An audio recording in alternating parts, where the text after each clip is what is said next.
Hi all, എൻ്റെ business start ചെയ്തതിന് ശേഷമുള്ള first order. I M so happy because ഈ ഓർഡർ തന്നത് എൻ്റെ ഒരു സ്റ്റുഡൻ്റ് ആയിരുന്നു. അങ്ങനെ ഓർഡർ കിട്ടി. കളർ കോമ്പോ അവളോട് തന്നെ ചൂസ് ചെയ്തോളാൻ പറഞ്ഞു. ഗ്രീൻ ആൻഡ് ഗോൾഡ് ആയിരുന്നു അവൾ ചൂസ് ചെയ്തിരുന്നത്. അങ്ങനെ മെറ്റീരിയലൊക്കെ സെറ്റാക്കി മേക്കിംഗ് പ്രോസസ്സ് സ്റ്റാർട്ട് ചെയ്ത് എൻ്റെ കയ്യിലുള്ളതിൽ വെച്ച് ഏറ്റവും വലിയ റിംഗ് ആയിരുന്നു വെബ് ക്രിയേറ്റ് ചെയ്യാൻ എടുത്തത്. അങ്ങനെ വെബ് കംപ്ലീറ്റ് ആക്കി. നെക്സ്റ്റ് ഡേ മോർണിംഗ് ബാക്കി ചെയ്യാൻ വെച്ചു. നെക്സ്റ്റ് ഡേ മോർണിംഗ് നോക്കിയപ്പോൾ നൈറ്റ് ഫുൾ ചെയ്തത് വെറുതെ ആയി പോയെന്ന് തോന്നി. ബിക്കോസ് അത് കട്ടായി പോയിട്ടുണ്ടായിരുന്നു. എന്ത് ചെയ്യണമെന്ന് നോ ഐഡിയ.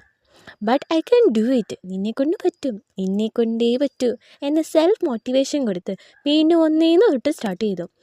അങ്ങനെ വെബ് കംപ്ലീറ്റ് ആക്കി. നൈറ്റ് വന്നിട്ട് ബാക്കി ഫിനിഷ് ചെയ്ത് മേക്കിംഗ് പ്രോസസ്സ് കംപ്ലീറ്റ് ആക്കി. അപ്പോൾ കിട്ടുന്ന ഫീൽ ഉണ്ടല്ലോ, അതൊന്ന് വേറെ തന്നെയാണ്. അങ്ങനെ പാക്കിംഗ് ഒക്കെ ചെയ്ത് അവൾക്ക് കൊണ്ട് കൊടുത്തു. ഫസ്റ്റ് ഓർഡർ ആയതുകൊണ്ടായിരിക്കും എനിക്ക് നല്ല ടെൻഷൻ ഉണ്ടായിരുന്നു. അവൾക്കത് ഇഷ്ടപ്പെട്ടെന്ന് പറഞ്ഞപ്പോൾ I am feeling so happy.